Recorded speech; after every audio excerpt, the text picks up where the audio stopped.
Міфічны ўладар вадаёма вадзянік жыве ў водных глыбінях, дзе вада ніколі не прамярзае з-за яго дыхання. Знешне ў ім спалучаюцца чалавечыя і жывёльныя рысы.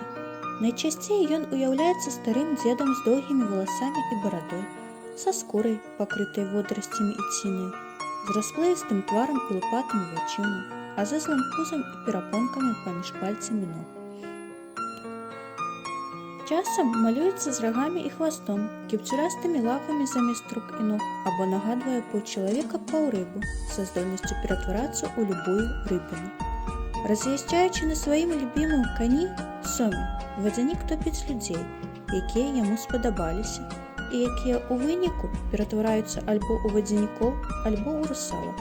Ратаваць з вады тапельніцу і свойскую жывёлу – гэта значыць адбіраць здабычу ў вадзяніка, што можа яго ўгнявіць. Лічыцца, што жытлы вадзянікоў знаходзяцца ў затоках рэк, каля млыноў, пад шлюзамі. Каб задобрыць вадзяніка і пазбавіць яго шкодніцкіх дзеянняў, млынары прыносяць яму ахвяру, кідаюць у плаціну жывую курыцу, сцягно свінні, кавалак мяса, кладуць пад кола вадзянога млына сала. Яму таксама прыпісваюць разбурэнне млыноў, плацін, псаванне рыбалоўных прылад. У кожным вадаёме жыве свой вадзянік. Суіснаваць усе разам ці ў чужой вадзе яны не могуць.